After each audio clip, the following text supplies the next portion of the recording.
perfect standard is who we now emulate, and we follow him now.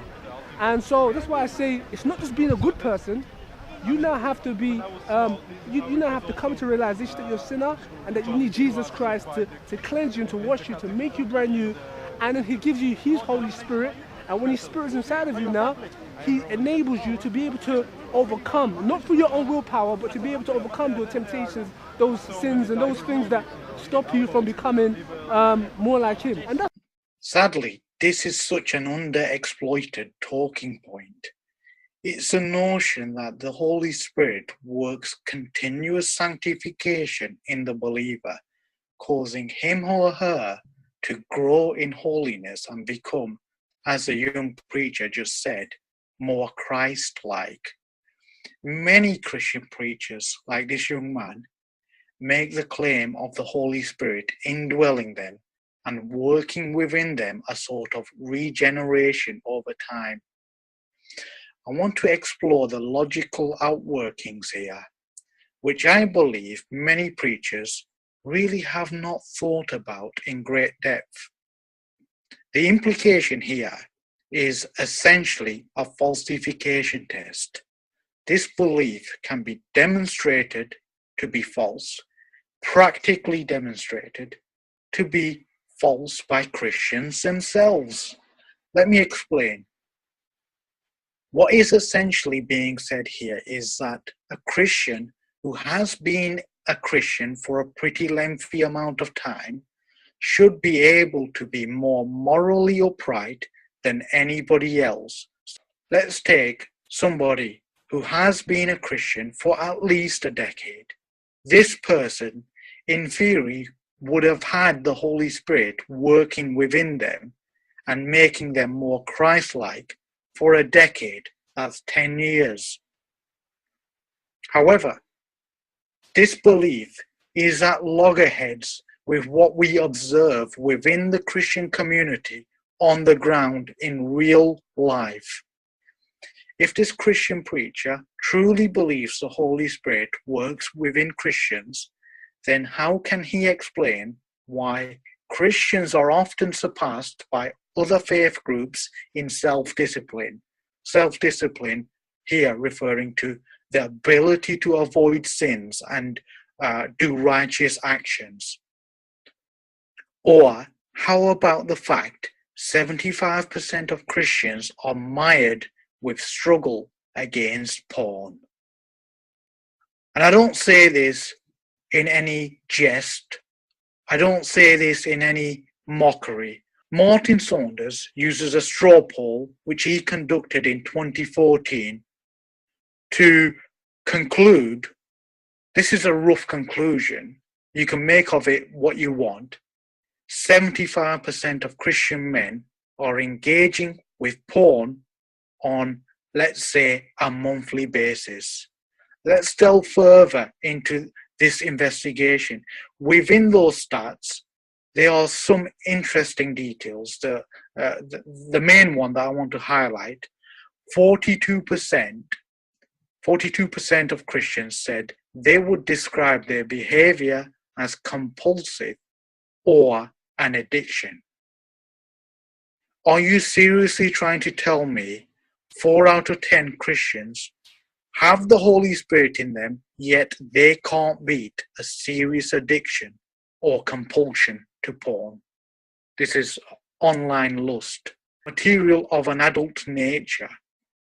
If, as the young preacher believes, the Holy Spirit is working on these people and leading them to become holier, then why can't they break free from their struggles with porn?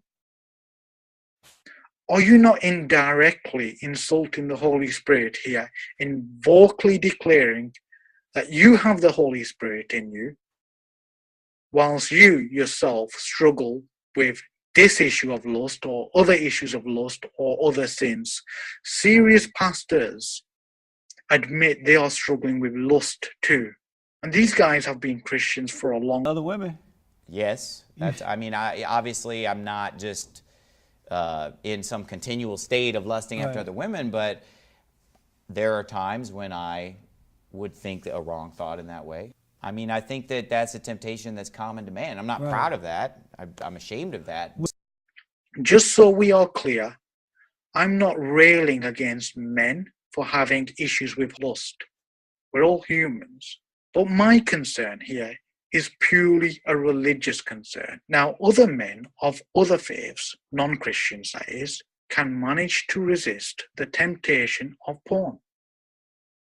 The preacher, this preacher, presumably believes this is done without the Holy Spirit. So is this not proof enough to suggest the preacher's claim of the Holy Spirit being within Christians is spurious at the very least? Surely the preacher, as a Christian, would not want to suggest non-Christians, those who don't have the Holy Spirit in his mind, are capable of greater moral feats than those led by the Holy Spirit. To throw another problem at the preacher's reasoning, what of those Christians who have been in the church for decades promoting and defending church doctrines, and then they leave the church because they either lose faith in various doctrines such as the idea of the Trinity? Doesn't that not throw a spanner in the works for the preacher's claim of the Holy Spirit working within Christians and causing them to grow in Christian holiness over time? If this is the case, why are we seeing older Christians leaving Christianity? Surely, if this was the case, no decades-old Christians would leave the faith. Who am I? And so I was actually born into the Christian faith. So my parents were actually Roman Catholics before I was born, but they eventually became Protestant. And you know, when I was born, they were already Protestant. So I was born into that Protestant faith, and pretty much grew up in like an Assemblies of God denomination, Pentecostal, very influenced by like the Word of Faith movement. And you know, as I got older, I got involved in ministry when I was pretty young, you know, in leadership, and I taught apologetics at a Presbyterian church. I was even assistant youth director at Assemblies of God. I was a pastor at a Southern Baptist church, and I was an evangelist at another Assemblies of God church in California. And so I eventually became a missionary to the Philippines. And you know, so I was basically, this was my life. You know what I'm saying? I even went to school studying theology, got my bachelor's degree in theology, got my master's. I studied a lot of apologetics ever since I was 17. And even with, like, you know, what you would call some of the evangelical heavyweights of the apologetic scene, I was able to sit under some of those guys. And so, like I said, this was my life. I was all about sharing the gospel, preaching, defending the faith, etc., etc. And so just to finally put it out there, today I'm going to be talking about why I am no longer a Christian. Paul of Tarsus in Galatians 5 lists what he believes is the fruit of the Spirit. Let's read this carefully. But the fruit of the Spirit is love, joy, peace, long-suffering, gentleness, goodness, faith, meekness, temperance. Against such there is no law.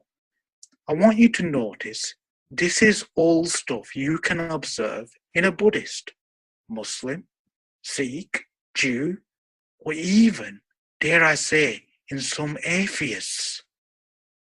But also notice the words peace, gentleness, and meekness.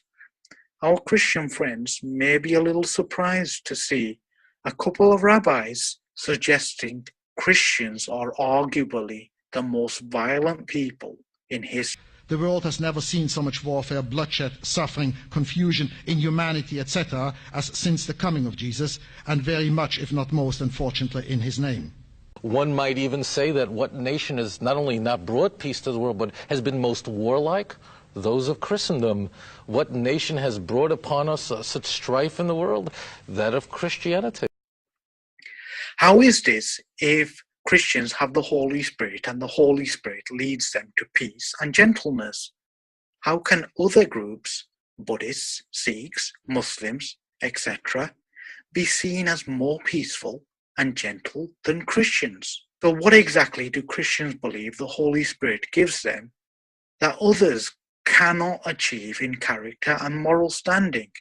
Should Christians not rethink their beliefs about the Holy Spirit? Is this not ultimately a belief that practically insults the Holy Spirit?